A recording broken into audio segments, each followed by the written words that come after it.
बिस्मिल्लाहिर्रहमानिर्रहीम। अस्सलाम वालेकुम नाज़रीन, आप यूट्यूब चैनल देख रहे हैं। मैं इमरान खान हूँ। अब तक की जो आम 3 खबरें हैं वो मैं आपके साथ शेयर कर देता हूँ। 3 जगहों पे 3 अलग अलग चीज़ें चल रही हैं। तीनों को जब तक आप नहीं समझेंगे तो आपको इस वक्त का जो सिनेरियो है उसका पता नहीं चलेगा।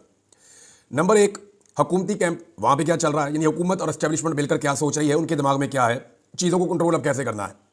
नंबर 2, अडियाला के अंदर क्या चल रहा है, क्योंकि इमरान खान साहब से 2 मरतबा मुलाकात करवाई गई है। दोबारा रात के वक्त जो है वो जेल को खोला गया और बैरिस्टर गौर गए हैं, असद कैसर गए हैं, शिबली फराज के बारे में कह रहा था कोई, वो भी गए हैं।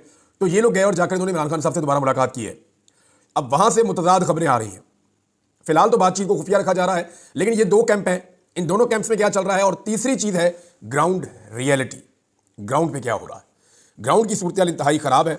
मैं जो आखिरी फैक्ट मेरे पास पहुंचा, मैंने आपसे कहा था कि आखिरी सबसे बड़ी और मुश्किल रुकावट जो है वो 26 नंबर चुंगी जो है वो सबसे मुश्किल और आखिरी रुकावट थी। उसके बाद रुकावटें हैं ज़रूर, लेकिन वो ऐसी रुकावटें नहीं है कि जहां पे पाकिस्तान तहरीक इंसाफ को रोका जा सके। यानी वो तो इस्लामाबाद के कारकुन और रावलपिंडी के कारकुन उठाकर फेंक देंगे। 26 नंबर चुंगी पे एक बहुत लंबी लड़ाई चली है, और क्योंकि जो लोग वहां पहुंचे थे वो कोई बलूचिस्तान से आ रहा है, कोई खैबर पख्तूनख्वा से आ रहा है, उन्हें 2-2 दिन हो गए थे यहां पहुंचते हुए। तो यहां पे जो लोग पहुंचे वो पहले ही बहुत निढाल थे, और यहां पे रेंजर्स भी थी, एफसी भी थी, पुलिस भी थी। और जो मुझे बताया वहां पे अहमद फरहाद साहब मौजूद थे, उन्होंने कहा जी हमने ऐसा भी देखा कि एक एक मिनट में 20 या इससे ज़्यादा शेल्स फायर किए गए, बहुत रैपिड फायरिंग की गई है, शेलिंग की गई है, रबड़ की बहुत गोलियां चलाई गई हैं। अहमद फरहाद साहब को भी लगी है, कुछ और दोस्तों को भी लगी है, कुछ कारकुनों को भी गोलियां लगी हैं। 1-2 मीडिया वाले भी शिकायत कर रहे थे कि जी हमारे ऊपर भी फायरिंग हुई है। तो रबड़ की गोलियां भी चली हैं और शेलिंग भी हुई है।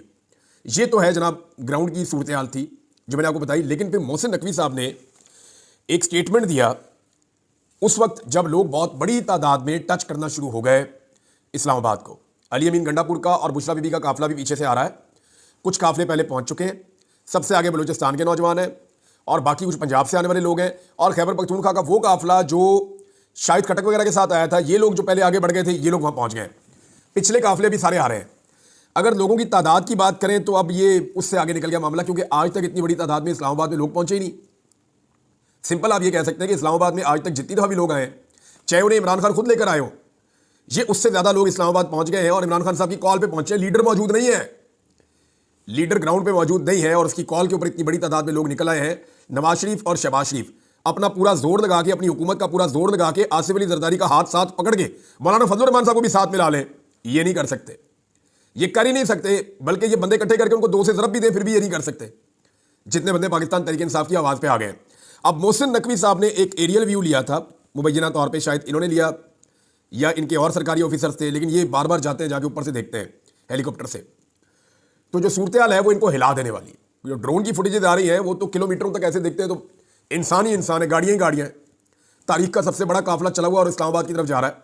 सारी रुकावटें उन्होंने उखाड़ दी हैं रास्ते में से, हर चीज़ उन्होंने, वो आग का दरिया अबूर करके आए, लेकिन वो पहुंच गए। अब जो फ्रंट में लोग हैं उनमें बहुत बड़ी तादाद कबाइलियों की भी थी, जो 26 नंबर के ऊपर पुलिस को और रेंजर्स को हटाने की कोशिश कर रहे थे। साइडों से पाकिस्तान तहरीक इंसाफ आगे बढ़ना शुरू हुई दोनों तरफ से, लेकिन बात बन नहीं रही थी। फिर अलीमा खान साहिबा रावलपिंडी के क्राउड को लेकर, वहां के नौजवानों को लेकर 26 नंबर चुरंगी या तरनौल का इलाका जो उसकी बैक साइड से आई। तो जब 2 तरफ से लोग आए तो वहां पुलिस बहुत ज्यादा परेशान हो गई, और रेंजर्स के लिए, पुलिस के लिए एक नई सिचुएशन पैदा हो गई। मोहसिन नकवी साहब जो है उन्होंने उस वक्त एक धमकी जारी की, और जो उन्होंने धमकी दी, मैं चाहता हूं कि वो धमकी मैं आपको सुनवाऊं ताकि आपको पता चले कि उन्होंने क्या कहा और उस धमकी के बाद हुआ क्या। ये कोई छोटी बात नहीं है, ये एक बड़ा इंसिडेंट है जो हुआ है, और ये डेलिबरेटली हुआ है। ये जरा आप मोहसिन नकवी साहब को सुने कि उन्होंने क्या कहा। वहाँ पे हमारे लिए अभी भी रेंजर्स के पास कितना देर लगती है कि हम वहाँ पे 5 मिनट फायरिंग होनी है तो उसके बाद वहाँ बंदा नजर नहीं आएगा, लेकिन हम लोग कह रहे हैं सबर सबर सबर।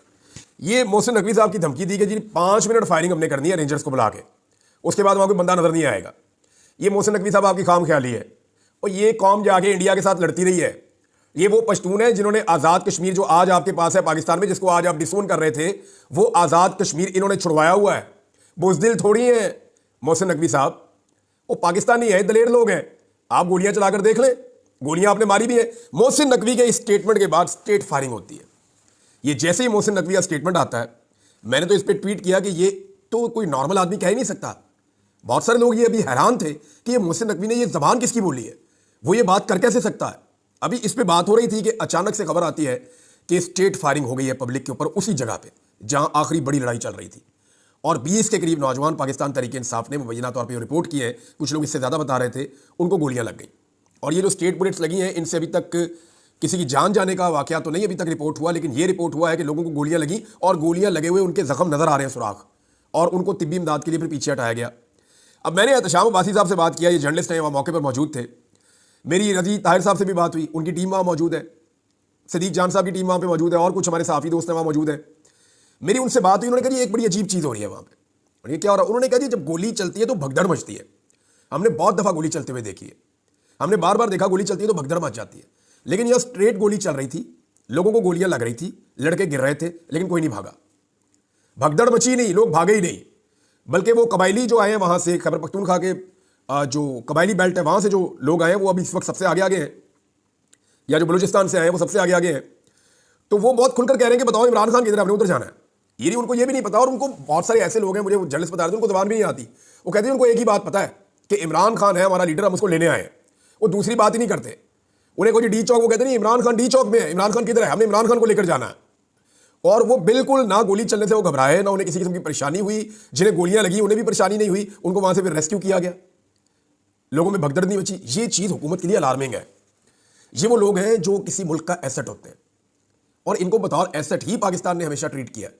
लेकिन आज रियासत इनके इस्लामाबाद आने पे बजाय इनको वेलकम करती, इन पे गोलियां चला रही है। और ये गोलियां चलाने के फौरन बाद जो अगली चीज रिपोर्ट हुई है वो इससे ज्यादा अजीब है। मुझे ऐसा लगता है कि गोली अग्रेशन में शायद ना चलाई गई हो, लेकिन मोहसिन नकवी के स्टेटमेंट के बाद गोली चलाना मोहसिन नकवी के ऊपर एक बहुत बड़ी चार्जशीट है। अब ये हमेशा मामला रहेगा कि मोहसिन नकवी ने जैसे ही कहा कि हम सीधी गोली चला सकते हैं, 5 मिनट में सब भाग जाएंगे, तो उसके बाद सीधी गोली चली, 20 लोगों को गोली लगी, लेकिन भागा तो कोई नहीं वहां से। अब कुछ जो जर्नलिस्ट हैं जिनसे मेरी बात हुई, उन्होंने कहा जी पुलिस ने जो गोली चलाई है वहां पे, जो सिक्योरिटी फोर्सेज ने फायरिंग की है, वो फायरिंग शायद इसलिए नहीं हुई कि वो बंदों को मारना चाहते हैं या भगाना चाहते हैं। उन्होंने कहा वो फायरिंग इसलिए हुई है कि वो खुद वहां से निकलना चाह रहे थे। क्योंकि इसके फौरन बाद मुझे 2 मुख्तलिफ जर्नलिस्ट हैं, एक ने मैसेज करके बताया, एक से मेरी बात भी हुई। उन दोनों ने कहा जी कि जैसे ही इमरान साहब वहां पे गोली चली है और गोली चलने के बाद लोग जख्मी हुए हैं, तो हमने उसके बाद जब देखा तो वहां से रेंजर्स और पुलिस और एफसी लोग वहां से निकल रहे थे, और इन्होंने तेजी से उस मुकाम को छोड़ दिया है। और तरनौल और वो जो एरिया है 26 का, अभी जो इतलात हैं जो वहां कुछ लोगों ने मुझे बताई, वो पूरी तरह से तो नहीं वो मुझे कंफर्म कर पा रहे, लेकिन उन्होंने कहा जी उसका एक बड़ा हिस्सा जो है वो पाकिस्तान तहरीक इंसाफ के कब्जे में, लोग कंटेनर्स को एक एक करके हटा रहे हैं और गिरा रहे हैं। ये है जनाब वहां की सूरत हाल इस्लामाबाद की। और जो लोग आए हैं वो इमरान खान को ढूंढ रहे हैं, यानी इमरान खान किधर है, उसको हम छुड़ाकर साथ लेकर जाएंगे, हम इमरान खान को लेने आए हैं, वो हमारा लीडर है, वो मुसलमानों का लीडर है। लोग वहां ये बात कर रहे हैं जो कबायली आए हैं। वो कहते हैं इमरान भी वो बात ही नहीं सुनते, उन्हें कुछ भी कहो। अच्छा, अब मुशरा बीबी जो है वो बार बार कारकुनों को एक ही बात कह रही है कि हमने डी चौक पहुंचना है, डी चौक पहुंचना है, डी चौक पहुंचना है। हुकूमत कह रही है हमने डी चौक किसी को जाने नहीं देना। ख्वाजा आसिफ और मोहसिन नकवी 2 बंदे हैं जिन्होंने धमकी लगाई है। ख्वाजा आसिफ ने धमकी लगाई, जनाब ताकत का हम भरपूर इस्तेमाल करेंगे, अगर ये आना ही चाहते हैं और इनकी ब्रेकें नहीं लग रही और बुशरा बीबी हर हाल में पहुंचना चाहती हैं, पीछे नहीं हटने पर तैयार, तो फिर हमें ताकत का इस्तेमाल करना होगा। और ख्वाजा आसिफ की धमकी और मोहसिन नकवी की धमकी के बाद ताकत का हमने इस्तेमाल होता हुआ भी देखा। अब आ जाए दोनों कैंप्स में हो क्या रहा। पहले आप ये देख लें कि हुकूमत ने ऑफर क्या किया। हुकूमत ने पहले ऑफर किया सुबह आप जाके मिल लें, मुलाकात का दिन नहीं था, 2 घंटे मुलाकात हुई। फिर हुकूमत ने रात के अंधेरे में दोबारा मौका दिया कि जाके फिर मिल लें। ये लोग जाकर दोबारा मिले, लेकिन हुकूमत ने जो ऑफर दी है अब वो ये दी थी कि जनाब आप जाकर मिलें और हम आपको जगह दे देते हैं संजानी में। संजानी वो जगह है जहां पे वो बहुत बड़ी मवेशी मंडी थी, जहां पाकिस्तान तहरीक इंसाफ को पहले जलसा इन्होंने करवाया, फिर पाकिस्तान तहरीक इंसाफ का मजाक उड़ाते थे। ये कहते थे मवेशी मंडी में मवेशी जाते हैं तो जाओ जी सारे उधर, मजाक भी उड़ाते थे उनका। हालांकि उन्होंने बड़ा तगड़ा जलसा वहां पे किया था, अली अमीन गंडापुर ने किया था। उस जलसे के बाद फिर अली अमीन गंडापुर साहब एक दफा गायब भी हो गए थे, आपको याद होगा। तो अब मामला यह है कि संजानी में कह रहे हैं जी आप वहां जाके अपना पड़ाव डाल लें, बहुत बड़ी जगह है, सारे वहां इकट्ठे हो जाए, हम जो सुबह जो है वो फर्दर चीजें देखेंगे क्या करना है, कैसे होना है। लेकिन इस पे पाकिस्तान तहरीक इंसाफ के लोग अभी तक बता रहे हैं कि कोई आमादगी जाहिर नहीं हुई कि संजानी में जाकर बैठना है। मे भी इमरान खान साहब या पार्टी किसी नतीजे पे पहुंचे हैं, लेकिन हुकूमत की इसके अंदर चाल क्या है। हुकूमत सुबह अदालतों का सहारा लेगी, अदालतों में जाएगी और अदालतों में कहेगी देखें जी आपने मना किया था, हमने उनसे बात की थी, वो फिर भी आ गए हैं, वो यहां पहुंचे हुए हैं, तो हम इनको कैसे टैकल करें। वो मामला को और तरफ ले जाएगी हुकूमत, और वो इसको एक डील की तरह की शक्ल देने की कोशिश करेगी ताकि इमरान खान साहब का जो एक नैरेटिव है उसको नुकसान पहुंचे। दूसरी तरफ जो इतलात आ रही है, कुछ लोग ये बड़े वसूख से कह रहे हैं, मैं अभी आपको कंफर्म नहीं कर सकता, कि इमरान खान ने फिलहाल यही कहा कि डी चौक पहुंचो, संजानी को छोड़ दें। वैसे भी अब जो 26 नंबर चुंगी है वो क्रॉस हो गई मुबैना तौर पर, और अगर वहां कोई मुजामत रह गई है तो वो इतनी बड़ी है नहीं, और इससे आगे वाली जो रुकावटें हैं वो इतनी तगड़ी नहीं है कि जिनको अबूर ना किया जा सके। तो हुकूमत के कैंप में अभी भी वो ये सोच रहे हैं कुछ साजिश करके किसी तरह किसी भी पाकिस्तान तहरीक इंसाफ को वापस भिजवाया जाए और एहतजाज के इस मोमेंटम को तोड़ दिया जाए, क्योंकि हुकूमत ये जानती है कि अगर आज ये लोग वापस चले गए तो इनको वापस आने में महीने लग जाएंगे। महीने नहीं तो कम से कम 1-2 महीने हुकूमत को मिल जाएंगे। और 1-2 महीने बाद सूरतों में बहुत होते हैं। इंटरनेशनल प्रेशर इस वक्त अपनी पीक पे है। इतना इंटरनेशनल प्रेशर इससे पहले कभी नहीं था। जो ओवरसीज पाकिस्तानियों ने कर दिया है वो पाकिस्तान का नहीं, वर्ल्ड रिकॉर्ड बना हुआ है। दुनिया का कोई लीडर पूरी दुनिया में अपने लिए एहतजाज नहीं करवा सका आज तक। इमरान खान वाहिद लीडर बना है कि उसके लिए दुनिया के 32 मुल्कों में सेम टाइम में एक ही दिन के अंदर एहतजाज हो रहा था, राउंड द क्लॉक हो रहा था, क्योंकि यहां दिन है, वहां सुबह है, वहां शाम है, तो वो एहतजाज होता चला जा रहा था। तो इमरान खान साहब जो हैं ये उनके लिए हुआ है, तो ये एक बहुत बड़ा रिकॉर्ड है। अमेरिकी सदर करना चाहे तो वो भी नहीं कर सकता इस वक्त कि सारी दुनिया में अमेरिकन को कह के निकलो और एहतजाज करो। ऐसे नहीं होता। ये इमरान खान के लिए हो रहा है क्योंकि वो बहुत बड़ा ब्रांड है। बजाय इसके पाकिस्तान उससे फायदा उठाता, पाकिस्तान उससे बेनिफिट्स लेता, पाकिस्तान ने उसको उठा के जेल में डाल दिया और पाकिस्तान की आवाम को रियासत ने अपने खिलाफ कर लिया। है तो बदकिस्मती है, लेकिन ये रियलिटी है। अब मोहसिन नकवी का कहना है दफा 245 में जाना पड़े, फौज को दे दें, या कर्फ्यू लगाना पड़े, या कोई और इंतहाई कदम उठाना पड़ा तो हम उठा देंगे, फिर बाद में हमें कोई शिकवा ना करे। बार बार मोहसिन नकवी ने धमकियां लगाई हैं। अब तरनौल के ऊपर जो है वो कारकुनों का कंट्रोल बताया जा रहा है। कारकुन आगे की तरफ बढ़ रहे हैं। इमरान खान की बहनें भी पहुंच गई हैं। बुशरा बीबी का काफिला भी बहुत करीब पहुंच गया है। अगर ये लोग डी चौक पहुंच जाते हैं तो एक नई सिचुएशन होगी। अच्छा, बड़ा सवाल ये है कि कर्फ्यू कैसे लगाया जाएगा। इतनी बड़ी तादाद में लोग आ गए हैं, कर्फ्यू कैसे लगाएंगे। जो हुकूमत के लिए दूसरा बड़ा सरदर्द है वो ये है कि पंजाब से काफिले पहुंचना शुरू हो गए। देखिए ना, पंजाब में भी पुलिस की लड़ने की कैपेसिटी है ड्यूटी करने की, 10 घंटे, 20 घंटे, 30 घंटे। अब इस मामले को 2 दिन हो चुके हैं, तीसरा दिन अब शुरू हो रहा है। अब सारी सड़कें तो बंद रखी नहीं जा सकती, बहुत सारी खुल भी गई है। तो लोग धीरे धीरे निकल रहे हैं, 4-4, 6-6, 10-10 करके, 5 गाड़ियां, 4 गाड़ियों का काफिला लोग निकल रहे हैं और इस्लामाबाद की जानिब जा रहे हैं। अब ये जो पंजाब से एक मूवमेंट चल रही है, तमाम शहरों से आहिस्ता आहिस्ता लोग इस्लामाबाद की तरफ आ रहे हैं, ये आने वाले 1-2 दिनों में तादाद बहुत बढ़ जाएगी। और अगर इमरान खान साहब किसी सूरत में अदालतों से जमानत मिलने की सूरत में बाहर आ जाते हैं तो फिर वो तारीख का सबसे बड़ा जलसा भी कर देंगे। लेकिन मामला यह है कि इस वक्त पाकिस्तान की रियासत, एस्टेब्लिशमेंट, हुकूमत कोई भी इमरान खान साहब पे एतबार नहीं कर पा रही। वो सारे डरे हुए हैं और हुकूमत ने डराया हुआ है। खासतौर पर मैं आपको साफ बता देता हूं, हुकूमत पाकिस्तान के बड़े बड़े लोगों को डराती है, आर्मी चीफ को भी डराती है कि इमरान खान आएगा तो आपकी नौकरी भी छीन लेगा, फलां को ये कर देगा, फलां को ये कर, सबको डराते हैं ये, ब्यूरोक्रेसी को भी डराते हैं ये, मिलिट्री को भी डराते हैं ये हुकूमत सबको डरा रही है कि इमरान खान आएगा, ये करेगा, वो करेगा।